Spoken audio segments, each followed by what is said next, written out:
ఇక్కడ నుండి కాసేపు ఇక్కడ భౌతిక దేహాన్ని ఇక్కడ కొంత సందర్శన ఉంచుతారని చెప్పి అనుకున్నారు. కానీ ఇక్కడ ఉన్నటువంటి పరిస్థితులు కూడా వచ్చేటువంటి పబ్లిక్ క్రౌడ్ని కూడా కంట్రోల్ చేయలేనటువంటి పరిస్థితి. ఒకవేళ కిందికి దిస్తే కూడా చాలా ఇబ్బందికర వాతావరణం ఉండేటువంటి అవకాశాలు అయితే కనిపిస్తున్నాయని ఇక్కడ నుండి నేరుగా దుగ్గొండి మండలానికి చేరుకుంటున్న అక్కడి దుగ్గొండి మండలం గిర్నిబావి నుండి కూడా అక్కడి నుండి ఇక్కడ నియోజకవర్గంలో ఉన్నటువంటి ప్రజలు, కార్యకర్తలు, నాయకులు, ఆయన అభిమానులు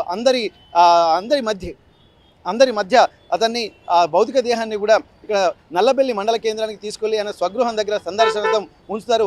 ఈరోజు సాయంత్రం వరకు ఇక్కడ అశ్రు నయనాల మధ్య వారి యొక్క అంతిమ యాత్ర కూడా అక్కడి నుండి ఆ శ్మశాన వాటికి వెళ్ళేటువంటి అవకాశం ఉంటుంది. ప్రస్తుతానికైతే బీఆర్ఎస్ నేత రాకేష్ రెడ్డి మనతో ఉన్నారు. ఒక్కసారి రాకేష్ రెడ్డి గారు చెప్పండి, ఇక పెద్ది సుదర్శన్ రెడ్డి గారిది కూడా కొద్దిగా అమరవీరుల స్థూపం దగ్గర కొద్దిసేపు ఉంచుతారని చెప్పి అనుకున్నారు. కానీ క్రౌడ్ ఎక్కువ ఉండడం వల్ల కూడా కంట్రోల్ చేయలేనటువంటి పరిస్థితి. మరి ఇప్పుడు నెక్స్ట్ కార్యక్రమాలు ఎట్లా ఉండబోతున్నాయి?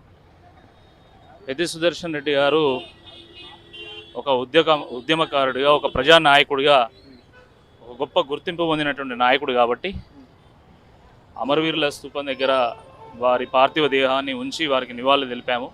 ఇక్కడ నుండి నేరుగా నర్సంపేట వెళ్ళి నర్సంపేటలో అయ్యప్ప దేవాలయం నుండి నల్లబెల్లి వరకు ర్యాలీగా వెళ్తాము. ఎందుకంటే వారు అయ్యప్ప భక్తుడు.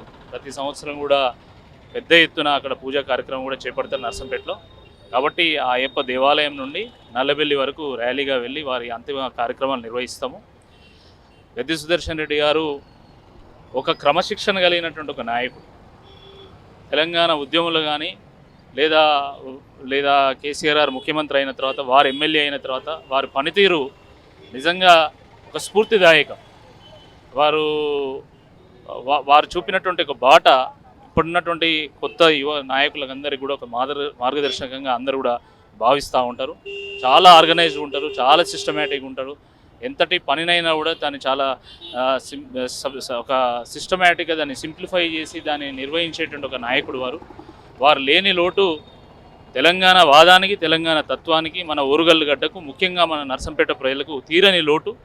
కాబట్టి వారి ఆశయాల్లో ముందుకు సాగాలని చెప్పి అందరం కూడా కోరుకుంటున్నాం. ఓకే, ఇప్పటివరకు పెద్ది సుదర్శన్ రెడ్డి గారి గురించి చాలా విషయాలు కూడా చెప్తున్నటువంటి నేపథ్యంలో ఇక్కడ దాదాపు కొద్దిసేపు ఉంచుతారని చెప్పి అనుకుంటున్నారు. ఇక్కడే కొద్దిసేపు పార్థివ దేహానికి అశ్రు నివాళుల మధ్య ఇక్కడ కొంత నివాళులు అర్పించేటువంటి కార్యక్రమం అనుకున్నారు. కానీ వచ్చేటువంటి క్రౌడ్ను కూడా మేనేజ్ చేయలేనటువంటి పరిస్థితి ఉండడంతో నేరుగా ఇక్కడి నుండి నల్లబెల్లికి తరలించేటువంటి ప్రయత్నం చేస్తున్నారు. నర్సంపేటకు ఆయన నియోజకవర్గ స్థానం కాబట్టి నర్సంపేట అయ్యప్ప స్వామి దేవాలయం నుండి అక్కడి నుండి అంతిమయాత్ర ప్రారంభించి నర్సంపేట దగ్గర ఆ పార్టీ కార్యాలయం దగ్గర చేరుకుని అక్కడి నుండి నల్లబెల్లి మండల కేంద్రానికి కూడా చేరుకున్నటువంటి పరిస్థితి ఉందని చెప్పి ఇక్కడ ఉన్నటువంటి బీఆర్ఎస్ నేతలు చెప్తున్నటువంటి పరిస్థితి. మరి కాసేపట్లో సందర్శనార్థం ఆయన నివాస గృహంలోనే ఇక్కడ పెద్ది సుదర్శన్ రెడ్డి పార్థివ దేహాన్ని ఉంచేటువంటి అవకాశం అయితే కనిపిస్తుంది. కాబట్టి ఇప్పుడు మళ్ళీ నల్లబెల్లి దగ్గరికి కూడా ఆశేషమైనటువంటి ఇప్పుడున్నటువంటి వాళ్ళందరూ కూడా మళ్ళీ నల్లబెల్లి మండల కేంద్రానికి చేరుకునేటువంటి పరిస్థితి కనిపిస్తున్నటువంటి సిచ్యువేషన్స్.